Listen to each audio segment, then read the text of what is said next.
Hello, Beard Wizard family. Welcome back to the show. I'm your host, Beard Wizard Man, also known as Trevor on social media. Links to all of which you're going to find in that video description below, including ways to support this channel, like clicking that red subscribe button, joining the Beard Wizard family, getting us to 5,000 by the end of the year. That would be the biggest way to support us. Other ways, obviously, are in the video description below, including memberships and super chats and my books, and all that stuff is down there. But really, our big goal this year is to get to 5,000 subscribers. So thank you for those who have subscribed. And if you haven't yet, why not? It's free. Just click it.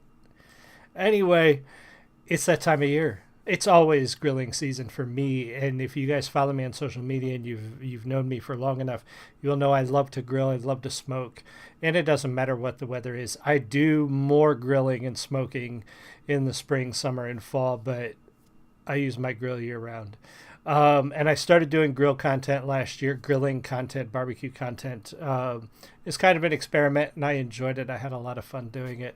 And one of the things that I've always found amusing on YouTube is all of these hack videos and these tips and tricks and all of these videos, a lot of them presented by people who have no idea what they're talking about. And I'd love to go through them. Now, what are my credentials? I have been cooking on a grill since I was 16, 17 years old. So not to age myself, but like 30 some years almost. So I got a lot of experience and I can cook anything on a grill. You name it. If you have if there's anything you think I can't cook on a grill, challenge me. I'll do a video. Why not? Let's throw that out there. Put it in the comments, because almost anything I've cooked on a grill, from bread and muffins to steaks and burgers, a grill is just an oven. You just got to be more careful with it. So anyway, today we're going to do a reaction. I have not watched this video before. I don't do a ton of reactions, but I find these fun. And hopefully you guys too. We're looking at 10 awesome barbecue hacks every grill master should know, presented by Cleverly, which is the channel name. Link is in the video description below if you want to go to the original channel and support them as well. Very cool. But we're going to take a look at these 10 awesome barbecue hacks. We're going to see how awesome they are. Hopefully not a lot of repeats. I've done 3 of these, and there has been a little bit of repetition. So eventually I'm going to have to broaden this out into other grilling video reactions, I guess. But these grilling hack ones are particularly interesting and funny. So we're going to take a look at this. Pause is necessary, obviously, and talk about them. If you're in the live stream, say hi. If you're watching the recording, leave me a comment. Let me know what you think. But here we go. This is 10 awesome barbecue hacks every grill master should know from Cleverly. 10.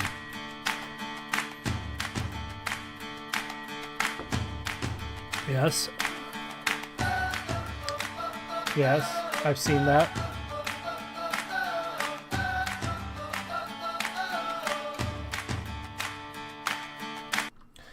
Okay, I've seen that so many times now, and it probably works. There's some logic to that.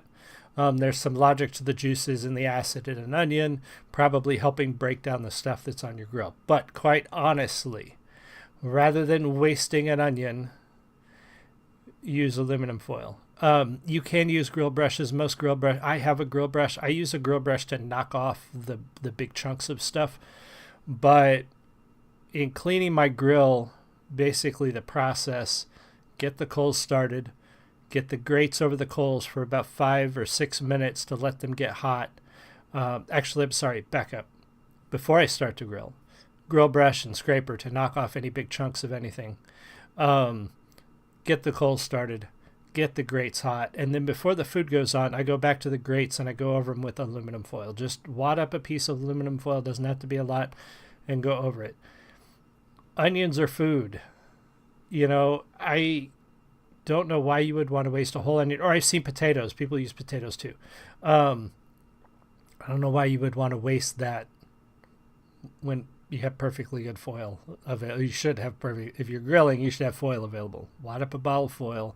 Scrape your grates. You don't want your grates shiny like this anyway. They're supposed to be seasoned. They're supposed to darken. They're supposed to have a layer of carbon that makes them nonstick. So I'm sure it works. I just don't know why you would do it. I don't know why that makes life easier when you could just wad up some tinfoil.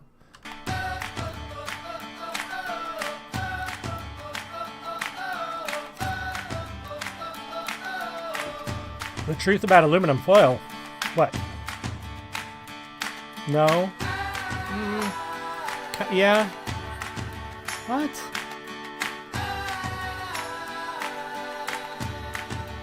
Okay, yeah, you could do that. Okay, hold on. Now I use peach paper. I use butcher paper to wrap brisket, but I have never heard, is cooking food in aluminum foil safe? I mean, we use food safe foil. Research shows only minimal amounts of aluminum transfer from cooking to and foil into food. Aluminum foil, according to Reynolds brand, okay. National Institute for Health, NIH.gov. This is interesting. I've never heard this before. Aluminum contamination of food during culinary preparation, case study in aluminum foil, abstract, blah, blah, blah. What did they come to? What's their conclusion? This is a study. What is the conclusion? Conclusion. The study is showing leakage of aluminum to food that was baked in aluminum foil, and the research is indicating that excessive consumption of food prepared by baking in aluminum foil can carry a health risk. Although the measured level of aluminum contamination in food used in the experiment is not alarming, it is probably hard to achieve 2 milligrams per kilogram of body mass weekly limit. But due to hazardous side of aluminum intake, it can have high potential risk to people with certain ailments, especially people from chronic renal failure, smaller children. Besides the blah, blah, blah, our data will certainly serve as useful reason. So they're saying that, yes, cooking in aluminum foil could carry health risks, but it would be very difficult to reach the level of aluminum consumption to be considered dangerous.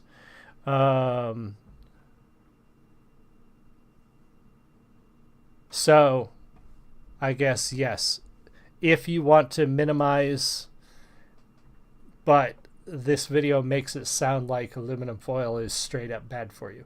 While that's not wrong, it's also a little bit misleading. But if you're concerned, I would say, yeah, buy some unwaxed butcher paper. Peach butcher paper. You can get it on Amazon super cheap. I bought a huge roll of it, and I've had it for years because I don't smoke that many briskets, so it lasts forever. And I'm sure it would work the same for potatoes for anything else. Peach butcher paper. Make sure you get the unwaxed stuff though, because you don't want to deal with the waxed stuff. It's not when you're throwing it in the grill. That would not be good.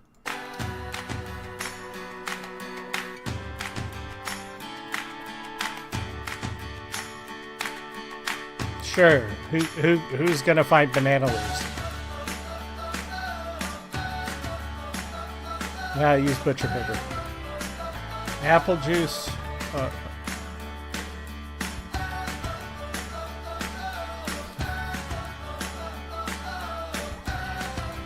Okay.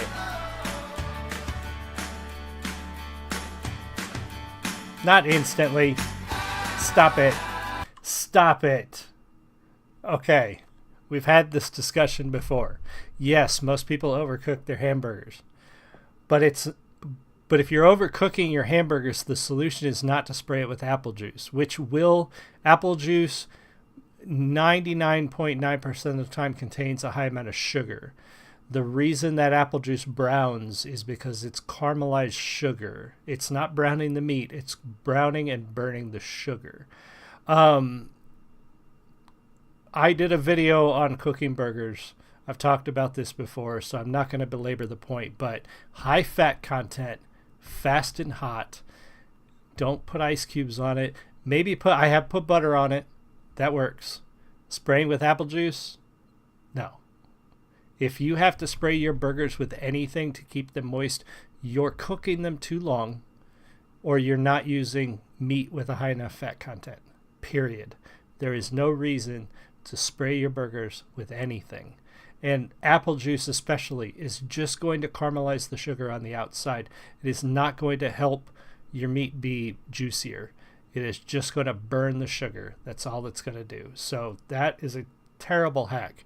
Just learn how to cook burgers. Watch my video, watch somebody else's video. Learn how to cook burgers so they're not hockey pucks. Don't spray them with apple juice. And this one is also going to be a stupid hack. I can tell you right now. That chicken breast looks burned. Or frozen. No. Wait, hold on a second. All right, so we go from chicken breast. And then we're going to talk about steaks. Do your steaks get dry all too easily? Okay, first of all, if those are steaks, those are too thin to be grilled. I don't think those are steaks. I think those are pork chops, which can dry out very easily. You're not going to fix it with an ice cube. You're not going to make a tender, juicy steak with an ice cube. This hack is stupid. And then we're going to go back to a chicken breast. No!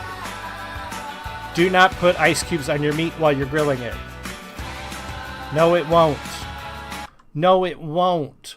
Water will not seep into the meat. Depends on the meat. And an ice cube while you're cooking food is a bad idea. Okay. Chicken. Chicken breast is going to tend to be dry unless you cook it fast. So with your chicken breast or dark meat, you sear both sides 5 to 7 minutes to get them browned. And then you move them away from the coals on indirect heat and you cook them till they're done. That's how you avoid drying out your chicken. Is don't cook it directly over the heat the whole time. A lot of people do that, and that is absolutely how you dry out your chicken. Ice cube is not going to prevent that. Steaks, if you're grilling a steak, that bad boy needs to be at least 3/4 of an inch to an inch thick at minimum. If you're cooking really thin steaks, you got to be on the ball, like 5 minutes or less a side. Literally sear a side, 3-4 minutes, flip it over, 3 or 4 minutes. The steaks they were showing there should not be cooked more than 3 or 4 minutes a side. They're dry because you cooked them too long. Chicken dries out because you cooked it too long. Ice cube's not going to prevent that.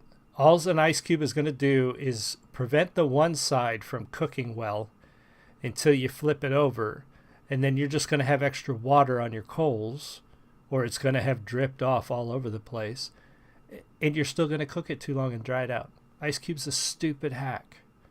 That is dumb. I've seen so many people say, use an ice cube on your burgers. No, that's dumb. Don't do that. Yeah, no liquid charcoal ever.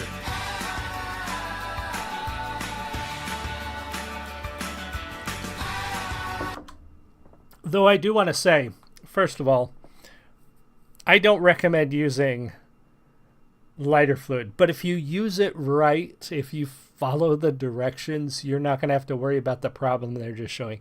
You don't spray lighter fluid onto an already burning fire, first of all.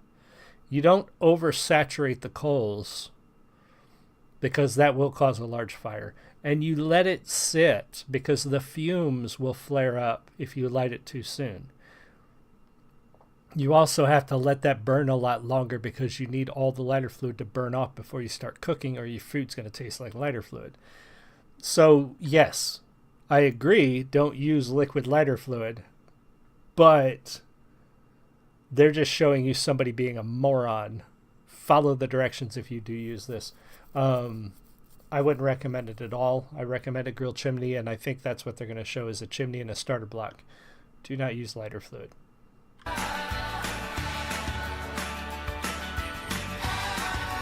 So stupid. Yes. Show the rest. They didn't even show the rest. You can't just use that. You can't just use that. That's not going to cut it. You need a grill chimney. You can get them at almost any store that sells grilling supplies. They're inexpensive. They last an entire grilling season, sometimes two. Um, and it is basically a basket with a handle. You put the coals in the top, you put that underneath, and you light that, and that lights the coals. That's what I use. That's what I recommend. I think that's the best way to light your coals. It does take a little longer. It does require a little more prep time, but it reduces the amount of chemicals you're using. It reduces the risk of flare up. It reduces, you don't have to think about, oh, is my lighter fluid going to blow up on me? And your food's not going to taste like lighter fluid. This takes all of that guesswork out of it. It's also less expensive. It's safer to use. It's easier to use. It just takes a little bit longer to light the coals, which I'm fine with. You just have to account for that in your cook time. But you can't just use these. That you got to tell people cleverly that you need a grill chimney with these starter blocks. I also don't recommend. I have these starter blocks. I did a review of them on a short, or I have some very similar to these. I don't like them. I'm gonna go back to my old ones when I've used the entire box. But yeah, I don't particularly care for those starter blocks. Burger special request. What? What?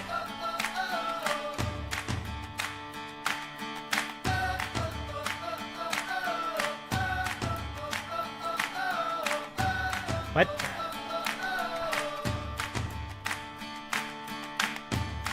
Okay, hold on a second. Maybe I'm not understanding how this is supposed to work. Okay, so if Anna wants her burger medium, which Anna, I don't recommend unless you're grinding your own meat. When you put Anna's burger on that bun that you just wrote her name on, how are you going to know that's Anna's burger? If you have special requests, when you're grilling a lot of stuff, you've got to get really good at remembering things, like where things are. If you're cooking food to certain degrees, like say you're doing two different kinds of steaks, you just need to tell yourself the steak on the right is going to be medium rare, the steak on the left is going to be medium. And you just remember that. I like the thought here, but writing it on the bun in ketchup, what if Anna doesn't want ketchup? What if she wants no toppings? What if she likes her mustard on top of the cheese under the lettuce? I appreciate the idea. If you have to do this, just get a sticky note or get a food safe wax pen or wax pencil and write on the plate. That is a much better, and you should have one of those lying around anyway if you do a lot of grilling, because having food safe markers or food safe wax pencils are good ways to mark food, like when you throw it in the freezer, throw it in the fridge. But write it on the plate. You know, chances are you're using paper plates anyway. Write on it with a Sharpie. Just as easy. Don't write on it ketchup. That seems like it was thrown in there to fill space. That's kind of dumb. Correct grilling temperature. Here we go. Yes. We're going to do the hand method, right?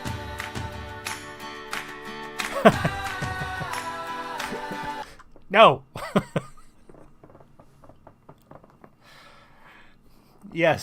Yes, you want the coals white before you start cooking, or mostly white when you start cooking. But that doesn't mean they're the right temperature. Amount of coals, type of coals, distance of coals from the grate.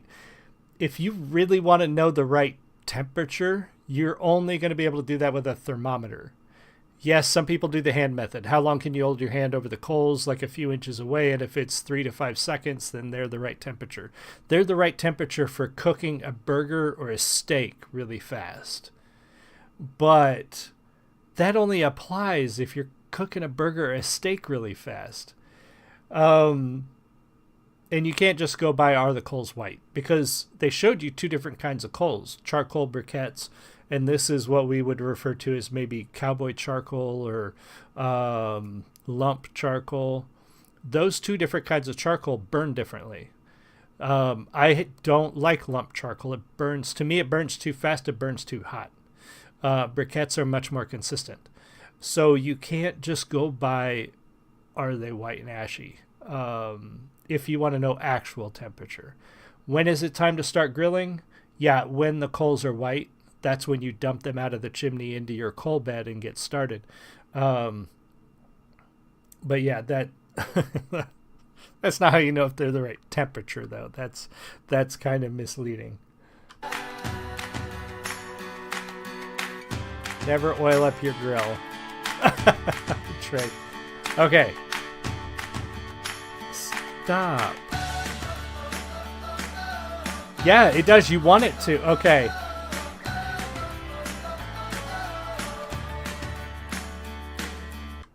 Okay.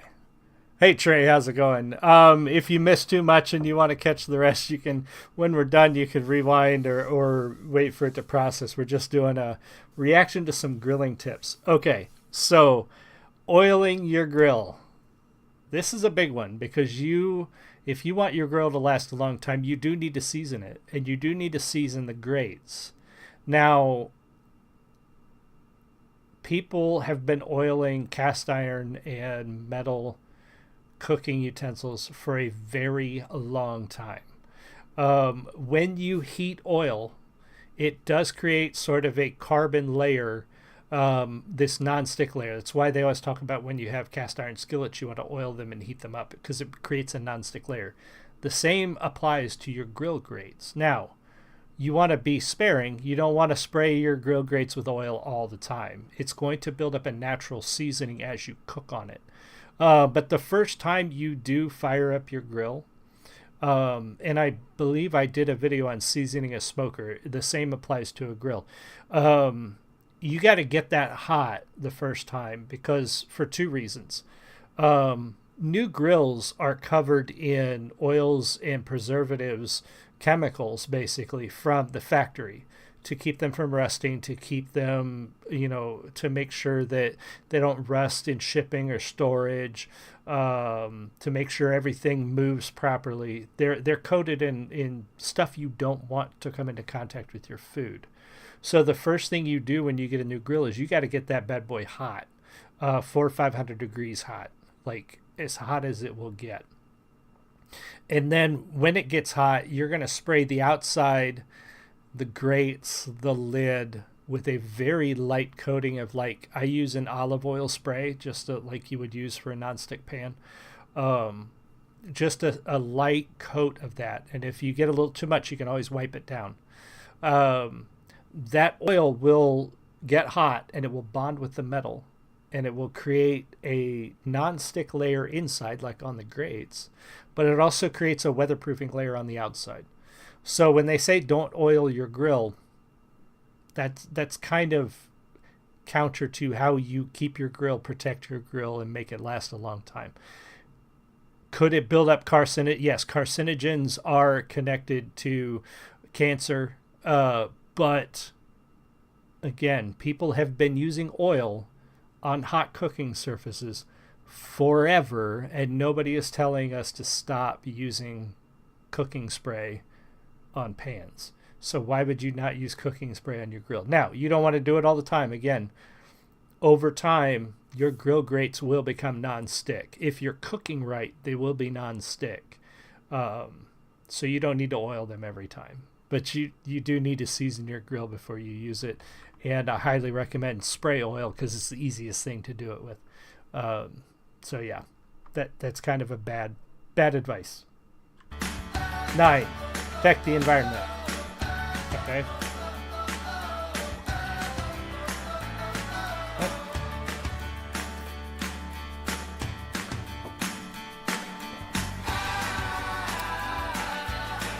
Okay. I don't know anything about beach charcoal. I don't know anything about this eco charcoal. Alls I can say is grilling Smoking and grilling is as much of an art as it is a science. Um, if you want to be environmentally friendly and you think that, I mean, at the end of the day, you're burning something in your driveway. Either you're burning charcoal, which is made from wood and other compounds that are smashed together to make charcoal, or you're burning lump charcoal, which is made from wood, or you're burning beach eco charcoal, which is made from wood. Either way, at the end of the day, you're burning something. It's up to you what you want to use, but I would say whatever you do choose, learn how to cook on it and stick to it the whole time. Because if you get used to one thing and then change it up, like I only cook with Kingsford charcoal briquettes, not any of the special ones, not any of the flavored ones, not the match light, because I know exactly how long I can get out of a chimney of briquettes. I know exactly how hot it's going to burn, and that's all I've ever used. And I tried changing it up. I tried lump charcoal. I tried other things, and I did not get the results that I was used to because they all burn differently. So if you want to choose that stuff, I don't know. I don't know anything about it. I don't know how much it is. I've never seen it in the store.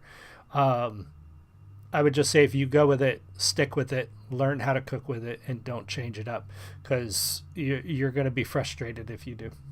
All right, what else we got? Well, duh, don't cause fires.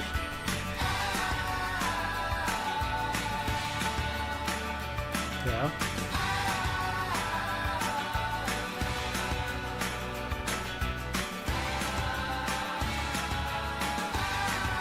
Okay, so yes, make sure your ashes are cold before you throw them in the garbage. Now, I've seen there's always the warnings on garbage cans, no hot ash. A lot of, like, my local garbage pickup will not even take if they dump my garbage can and ashes fall out of it, I will get fined. I have to put my ashes in a bagged container and tie it up before I throw them in the bigger bin. Your local ordinances may be different, whatever. So never empty your grill right after you're done grilling. If your ash pan, ash tray, ash whatever in your grill has filled up, empty it before you start for two reasons. One, they're cold. You know, unless you're using your grill twice in the same day, those ashes are cold. So empty them into whatever metal container, bag container, whatever you empty them into. Empty them before you start. They're already cold. You don't have to worry about it. Second reason is if it's windy or you have any sort of airflow coming through there and you've got a lot of ash in the bottom of your grill, that ash can be stirred up and get on your food. You probably won't notice if it does, but you don't really want ash on your food. Even when you go to open the lid, sometimes an air draft can go through there and blow some of those ashes up. So yeah, definitely don't throw away hot ash, but don't worry about emptying your grill when you're done. Enjoy your food, enjoy your friends, sit outside, do whatever, and then next time you go to start grilling, then empty your ashes right before you start. There's no reason to do it any other way.